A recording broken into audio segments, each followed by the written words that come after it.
The dust from the construction site had settled into every crevice of my Ford F-150, coating the dashboard in a fine gray powder that no amount of wiping could fully remove.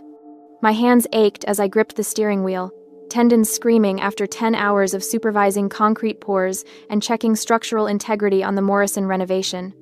The late afternoon sun slanted through the cracked windshield, highlighting every scratch, every worn surface of this truck that had been my constant companion for the past 5 years. My phone buzzed against the cup holder, a text from Miles. "Mom, don't watch Aunt Marjorie's story." Of course, I opened Instagram immediately.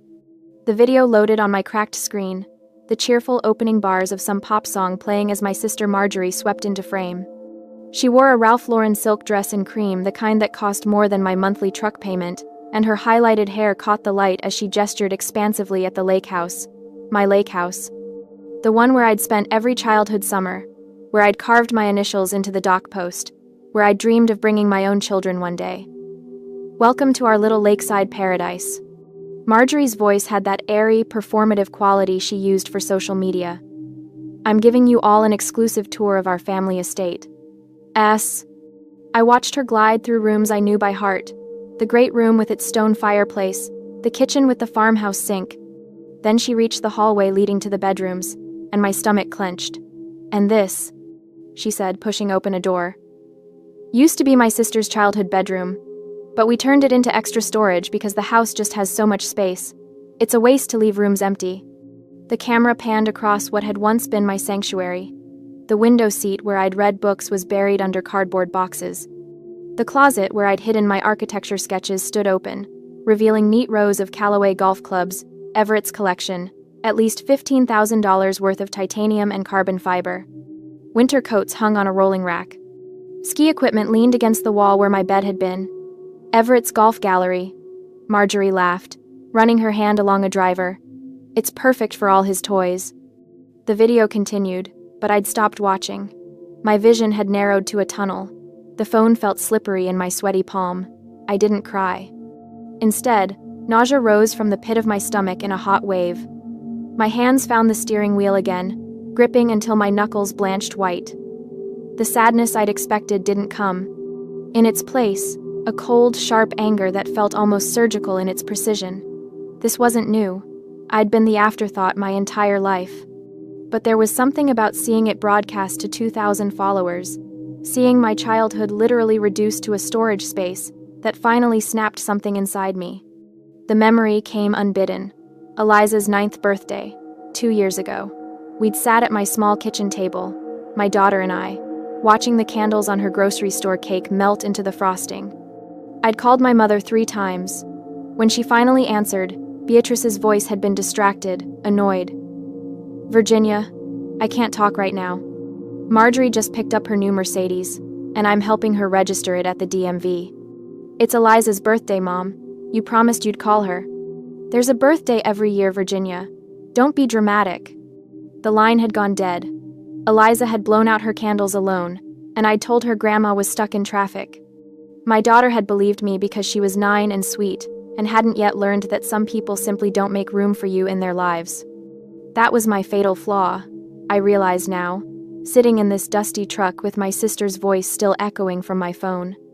I kept believing that if I was good enough, obedient enough, hardworking enough, compliant enough, my mother would finally see me, love me, save me a room in the family home.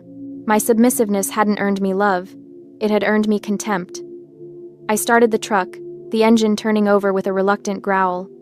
But I didn't drive home to the small rental house I shared with Miles and Eliza. Instead, I turned north, toward the mountains, letting muscle memory guide me along roads I'd driven 100 times for site inspections. 45 minutes later, I pulled through the broken gates of the Hawthorne estate. The building loomed against the darkening sky, a roaring 20s masterpiece that had been left to rot after the last owner's death 3 years ago. I'd driven past it dozens of times, had even walked the perimeter once with my surveyor's eye, cataloging its bones, hand-carved corbels, original slate roof damaged but salvageable, wraparound porch with intact spindlework, the kind of property that made preservation architects like me weak in the knees. It was also in foreclosure. The bank had been trying to unload it for 18 months with no takers. Too remote, Too expensive to restore. Too much work. I stood before those rusted gates in the gathering dark, my breath fogging in the October air. 50 acres, 18 rooms, a ballroom with parquet floors, a commercial kitchen that just needed new appliances and proper ventilation. My phone was in my hand before I'd consciously decided to make the call. Caleb? It's Virginia, my cousin answered on the second ring, and I could hear the sounds of his workshop in the background, the whine of a table saw cutting through pine. Do you still have that bank broker's number? The one who handled the Morrison foreclosure? Yeah, why? I want to bid on the Hawthorne estate, right now, tonight. There was a pause. Then, you're serious? Dead serious. That place is a money pit, Virginia. It'll take years to restore. I looked up at the sagging roofline, the broken windows reflecting the last of the daylight. I know. I've counted every rotted board. I've measured every square foot. And I know exactly what it could be. What changed? Caleb's voice was careful, the way you talk to someone standing on a ledge. Everything, I said. Send me that number. The auction happened 3 days later in a sterile conference room that smelled of old coffee and desperation. 7 bidders showed up. 6 left disappointed. I won the Hawthorne estate for $340,000 a steal, considering the land alone was worth twice that. The bank officer who handed me the paperwork looked almost apologetic. You know what you're getting into? He asked. I signed my name on the LLC documents I'd filed that morning. Phoenix Preservation, LLC. Not my personal name. Not something my family could easily trace back to me if they went looking. I'm a preservation architect, I told him. This is what I do. What I didn't tell him, I'd liquidated my retirement account, taken out an SBA loan that made my accountant wince, applied for every historic preservation grant I could find. The total came to $1.2 million in capital, barely enough, if I was careful, and if I was willing to do most of the work myself. I was. The real work began the very next morning. Caleb and I stood in the great hall, our breath visible in the November air. The temperature had already dropped to 20 degrees overnight, and winter in the High Peaks region was just getting started. Where do we start? He asked, his tool belt slung over his shoulder. I pulled out the project timeline I'd been working on for 3 days straight, running on coffee and spite. Foundation first, then roof. Then we work our way through every system, electrical, plumbing, HVAC. We winterize what we can. The detail work happens next summer. That's 18 months minimum.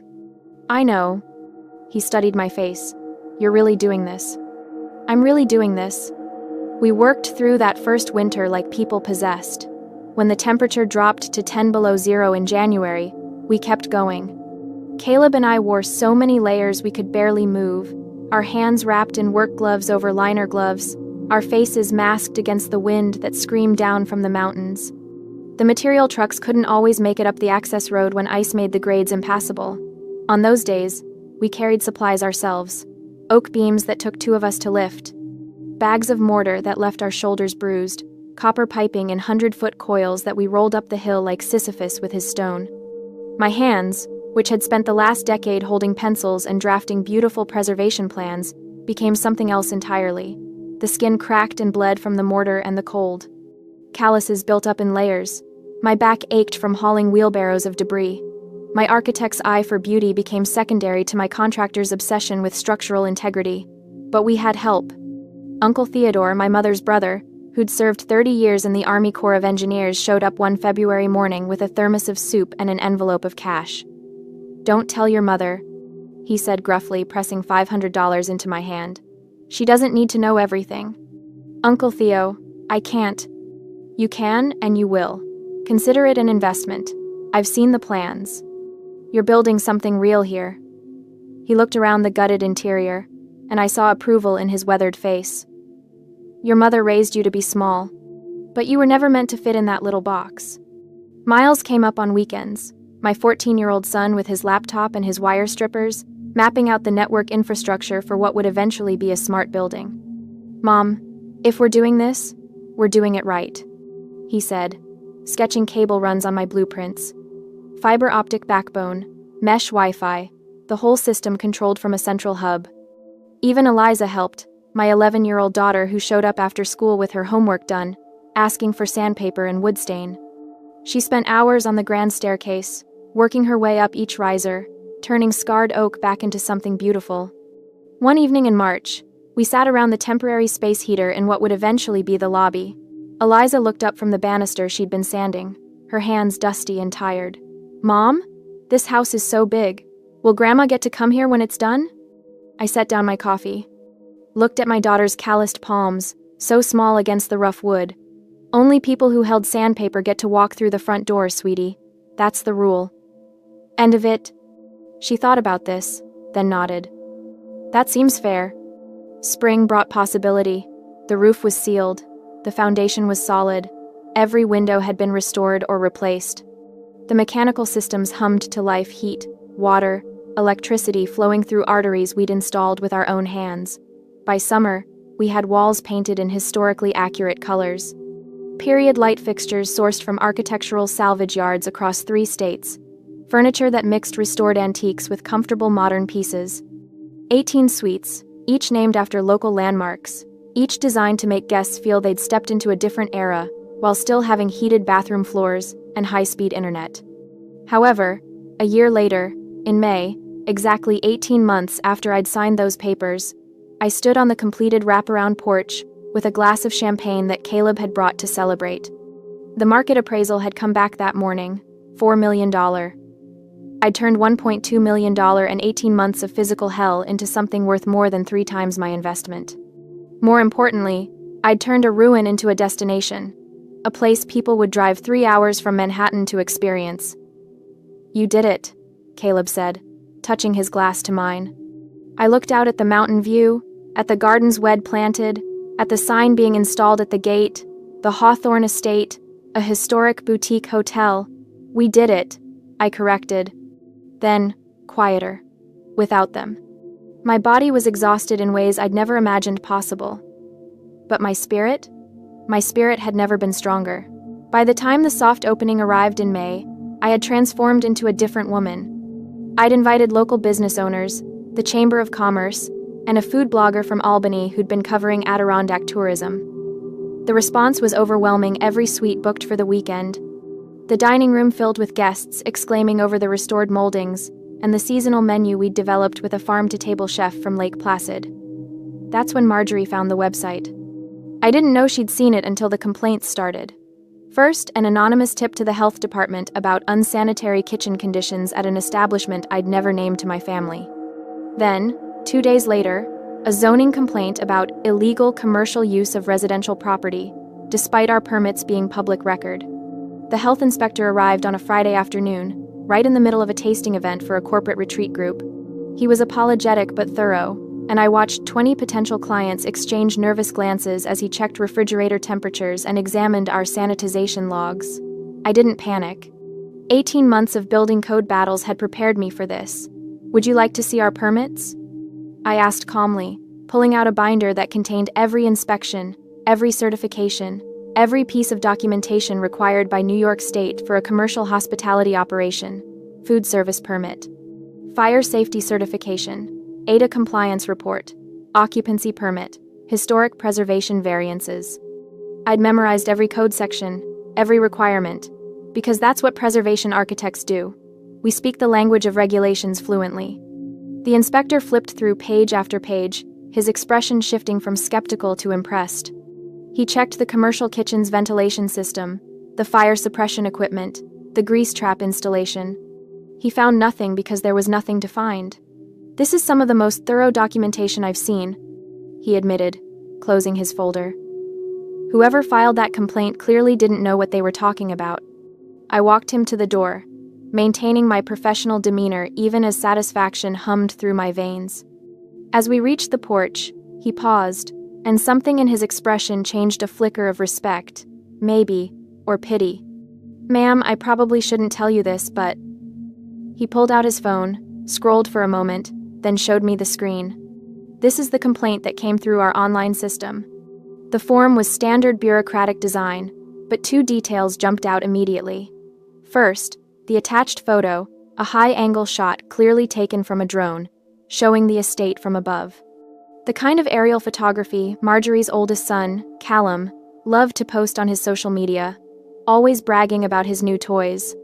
Second, and more damning, the email address used to submit the anonymous complaint, marge_queenbee@email.com. I can't confirm who filed it, the inspector said carefully, but I thought you should know someone's going to a lot of effort to cause you problems.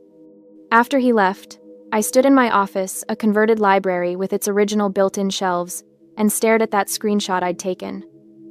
My sister had tried to sabotage me, had used an anonymous complaint system, probably thinking she was clever, not realizing that bureaucracy leaves paper trails. The old Virginia would have called her crying, would have asked why, would have tried to fix whatever imagined slight had prompted this attack. The new Virginia did something different. I had the screenshot printed and professionally framed a sleek black frame with museum-quality glass. Then I hung it on the wall in my office, right next to my architecture license and my LLC formation documents. Underneath the frame, I added a small brass plaque, "Motivation for Success." Caleb saw it 2 days later and laughed so hard he had to sit down. "You're really leaning into the villain era, aren't you?" "I'm not the villain," I said mildly. "I'm just done being the victim." The zoning complaint died quietly once I submitted our permit history. The health department closed their investigation with a commendation for our facility standards. Bookings continued to roll in. But the real discovery came a few weeks later, entirely by accident. As the owner of a successful business with significant real estate assets, I'd been invited to join the VIP banking program at our local branch. It came with perks, priority service, a dedicated account manager, access to commercial lending products. What I hadn't expected was the casual conversation that happened during my quarterly review. "How's the hotel performing?" My banker, Tom, asked. "We've been seeing great things in the local business community." "Better than projected," I said, pulling up our occupancy rates on my tablet. "That's fantastic. You know, it's nice to see someone in your family doing well." He caught himself, looking embarrassed. "I'm sorry. That was inappropriate." I looked up sharply. "What do you mean?" He shifted uncomfortably. "I shouldn't have said anything. Client confidentiality and all that." "Tom." I kept my voice level, but something in my expression must have conveyed the importance. "What do you mean about my family?" He sighed, then lowered his voice. "Your brother-in-law applied for a consolidation loan last month. We had to decline. His credit. Well, let's just say he's maxed out every card, and his debt-to-income ratio is concerning." My mind raced. Everett Devereaux, investment banker, always in his tailored suits, and his leased BMW. The man who'd convinced my mother he was wealthy enough to take care of her precious Marjorie forever. "How concerning?" I asked quietly. Tom hesitated, then seemed to make a decision. "Delinquency. Level 3. Multiple accounts and collections. The kind of situation where asset seizure becomes probable. I'm telling you this because I've seen what happens when families don't communicate about financial trouble. It gets ugly." I sat back in my chair, processing this. My sister's husband was drowning in debt. The golf clubs, the designer clothes, the luxury lifestyle, all of it was a facade built on maxed-out credit. And they had no idea I knew. "Thank you, Tom," I said. "I appreciate your discretion." That night, I sat on my private balcony, the one attached to the owner's suite I'd kept for myself in the estate's east wing. I thought about Marjorie's Instagram stories, her carefully curated life, her expensive dresses, and her family estate that was actually mortgaged to the hilt, if my suspicions were correct. I thought about my mother, who'd chosen financial security over maternal love, who'd picked the daughter with the successful husband over the daughter with calloused hands and architectural talent.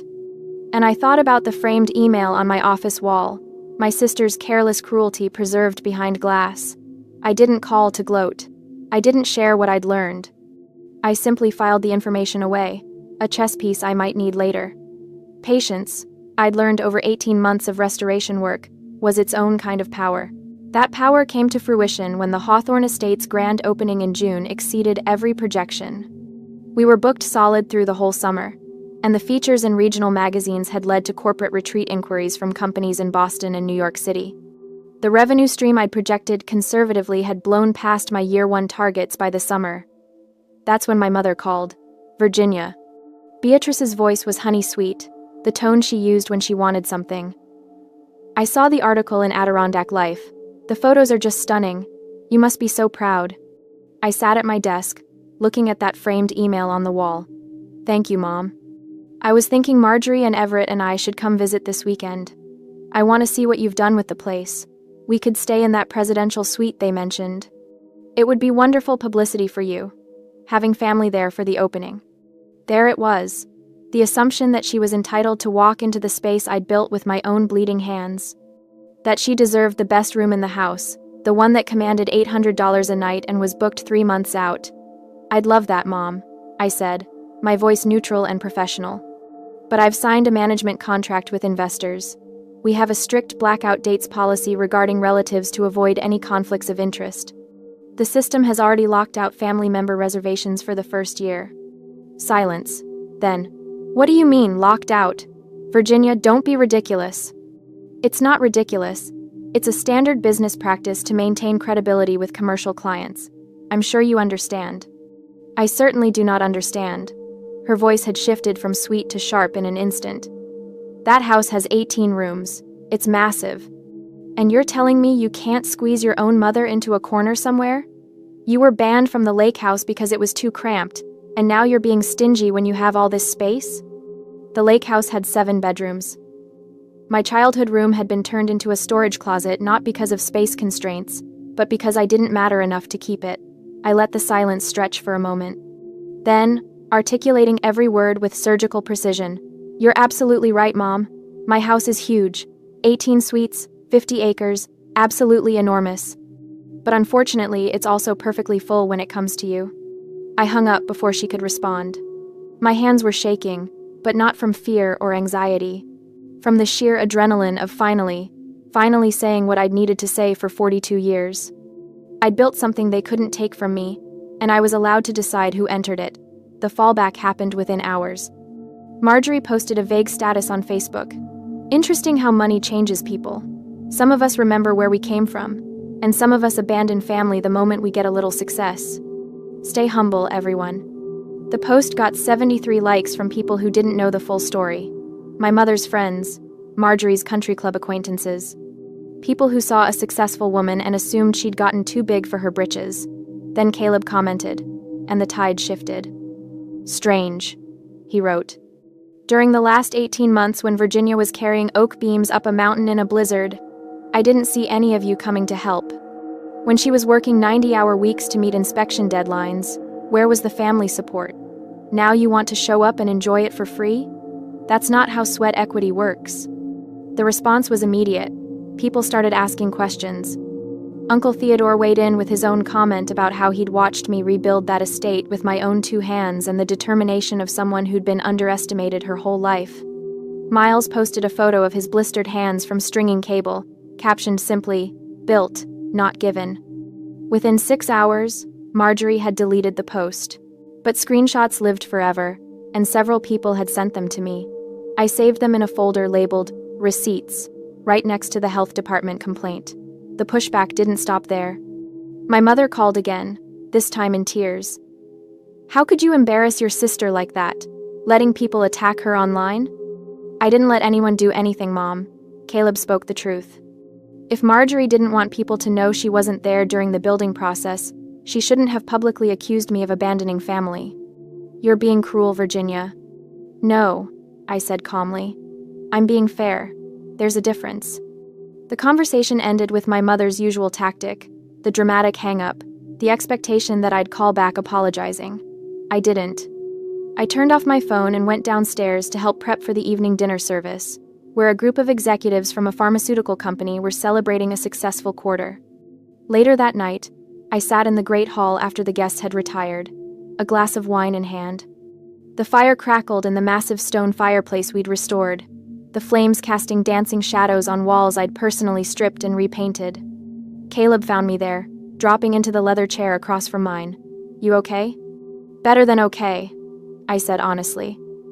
For the first time in my life, I'm not trying to fit into spaces that were never meant for me. He raised his beer bottle in a mock toast. "To building your own space." "To building it without them," I corrected. We sat in comfortable silence. 2 people who'd created something real through months of back-breaking work. Outside, the mountain air was crisp with early autumn, and the estate's exterior lights illuminated the grounds I'd landscaped. Everything I could see from this window, I'd built. And they couldn't take it from me. The leaves turned to gold and then to rust as the final week of September settled over the mountains. The estate was running smoothly enough that I could occasionally take a day off, which is how I ended up at my distant cousin Rebecca's wedding at a vineyard 40 minutes south. The venue was beautiful in that rustic, carefully curated way: string lights over wine barrels, mason jars full of wildflowers, a barn converted into a reception hall. I'd arrived alone, my kids back at the estate helping our weekend manager with a corporate retreat. That's when I saw them. Marjorie and Everett, dressed to the nines in clothes that were noticeably last season. Her Gucci bag was from 2 years ago. His suit, while tailored, was showing wear at the cuffs. They looked successful to the casual observer, but I'd spent enough time reading fabric and quality to see the cracks. My mother stood with them, her arm linked through Marjorie's, the picture of familial solidarity. They hadn't noticed me yet. I was planning to avoid them entirely when Marjorie spotted me during the cocktail hour. She crossed the lawn with purposeful strides, Everett trailing behind her, and I watched several heads turn to observe what was clearly going to be a family moment. Virginia. Marjorie's smile was sharp. What a surprise to see you. I thought you'd be too busy with your little hotel project. It's running smoothly, I said neutrally. The management team is excellent. How convenient. She sipped her champagne, her eyes calculating. Actually, I'm glad I ran into you. I wanted to ask a favor. Callum's 16th birthday is next month, and I'd love to host his party at your estate. It would be perfect, all that space, the beautiful grounds. Consider it a gift from his aunt. Every eye within 20 feet was on us. The other guests had gone quiet, sensing drama. I'd be happy to host Callum's party, I said evenly. Our private event rate requires a 100% deposit 2 weeks in advance. I can have my event coordinator send you the contract on Monday. Marjorie waved a hand dismissively. Oh, don't worry about the paperwork. I already had my assistant email your office the payment authorization form yesterday with Everett's card details. Just put it through. We're family after all. She smiled, thinking she'd trapped me. If I refused now, after she claimed she'd already sent payment, I'd look petty. Everett stepped forward, his hand on Marjorie's arm, reinforcing the play. He pulled a heavy metal American Express Platinum card from his wallet and slapped it on the cocktail table between us. The satisfying thunk of metal on wood was clearly meant to be impressive. Or just swipe it now if you're worried. Whatever the rate is, we'll pay. Don't embarrass the family by acting cheap. The card sat between us, gleaming in the October sunlight. Everyone was watching now. My mother, my aunts and uncles, Rebecca's family, half the wedding party. I looked at the card, looked at Everett's confident face, looked at Marjorie's smug expression. Then I spoke, my voice carrying across the suddenly quiet lawn. Everett, I appreciate the gesture, but I can't accept payment from that card. His confidence wavered slightly. What do you mean? It's an Amex Platinum. It has no limit. Actually, I said calmly. When my assistant ran the authorization details Marjorie sent over to check validity in May, the error code came back as transaction declined, card confiscated, delinquency, level 3. You're not just over your limit. The bank has issued an asset seizure order. I legally cannot accept payment from a dead account. The silence was absolute. Everett's face went from confident to pale in the space of a heartbeat. That's not. You can't. I'm sorry, I continued, and I genuinely meant it in that moment. Not sorry for exposing him, but sorry that it had come to this. If you'd like to book an event, I'd need certified funds, a cashier's check, or wire transfer. But given your current credit status, I understand if that's not possible right now. Marjorie was staring at her husband, confusion turning to horror as she processed what I'd just revealed. Everett? What is she talking about? He snatched the card from the table, his hands shaking. This is Virginia. You had no right. I had every right to verify a payment method submitted to my business, I said quietly. I'm sorry you're going through financial difficulties. Truly. But I can't extend credit under these circumstances. Everett grabbed Marjorie's arm and practically dragged her away from the crowd, her protests fading as they disappeared toward the parking lot. I watched them go, that metal Amex card still clutched in his fist, a symbol of wealth that had been hollow all along.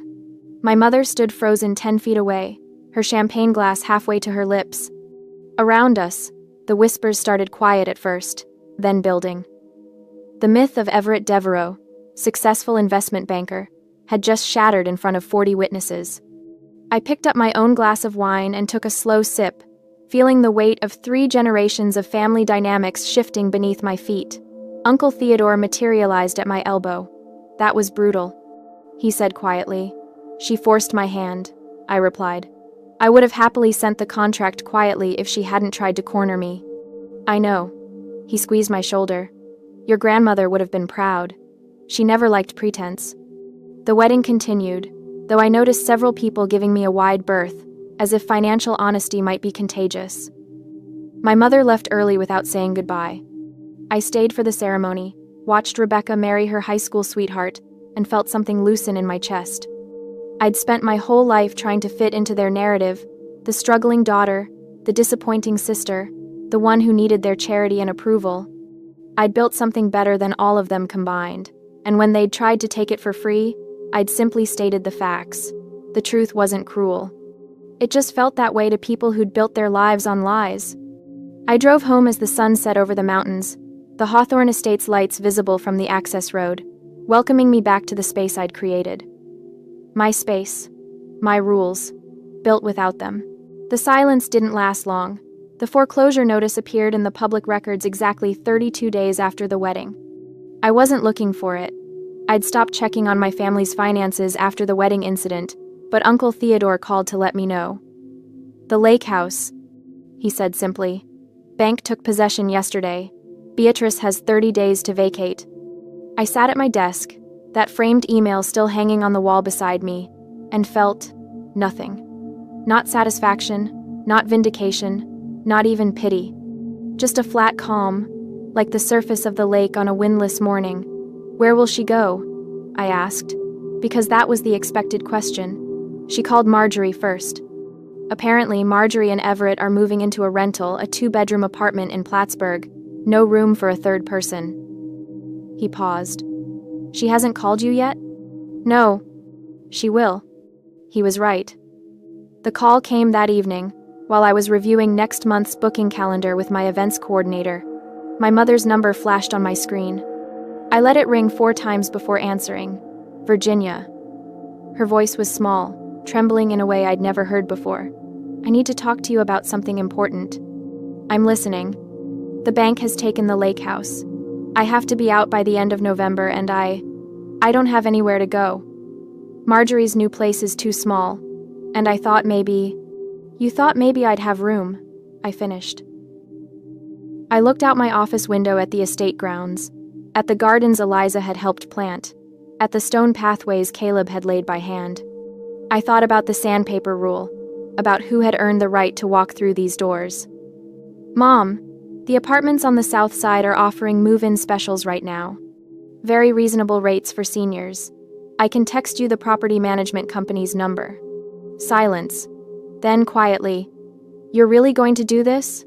Leave your own mother homeless?" "You're not homeless. You have options. They're just not the options you wanted." I kept my voice level, professional. "I have to go. I'm in a meeting."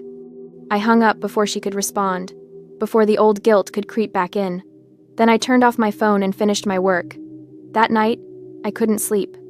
Not from regret, but from a restless energy that finally drove me out of bed at midnight. I pulled on a sweater and walked out onto the great porch, the one that wrapped around the entire front of the estate. The air was cold and sharp, carrying the scent of wood smoke from the fireplace still burning in the guest lounge.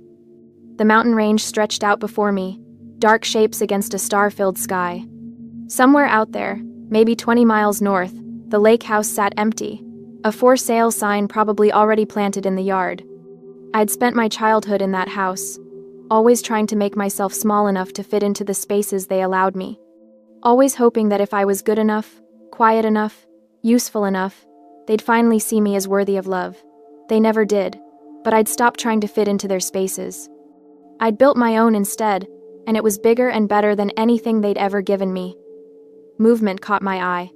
Miles was crossing the lawn with Hayes, Marjorie's youngest, the 12-year-old with the shy smile who'd shown up 3 weeks ago asking if he could earn some money helping with yard work. My son was leading the way toward the main lodge, both of them hauling a heavy sled stacked high with split firewood to restock the porch racks for the morning. Hayes had been coming every weekend since the wedding, never mentioning his parents, just showing up with work gloves and a willingness to learn. Last week, he'd helped Caleb repair the dock. The week before, he'd spent 4 hours helping our housekeeper strip and remake beds. He was learning the sandpaper rule without anyone having to explain it to him. "Mom?" Eliza's voice came from the doorway behind me. "Can't sleep?" "Just thinking," I said, holding out my arm. She came and tucked herself against my side, even though at 11 she was getting too big for it. "About Grandma?" "A little. Miles said she's mad because you won't let her live here." I looked down at my daughter's face, so earnest in the porch light. "What do you think about that?" She considered carefully, the way she approached everything. I think she wasn't there when we needed her. Like when she missed my birthday because Aunt Marjorie's car was more important. Or when you were building this place and she never came to help. That's true. So it seems fair that she can't come now. Eliza looked up at me. "Is that mean?" "It feels a little mean." "It's not mean to have boundaries, sweetheart. It's not mean to say that people earn their place in your life."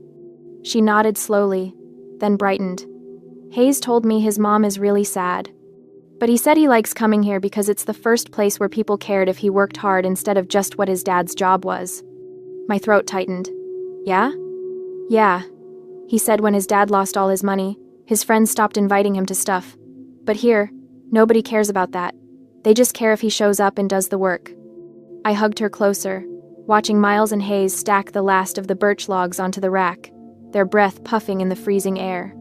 My nephew, learning that value came from what you built with your own hands, not what you inherited or what your last name implied.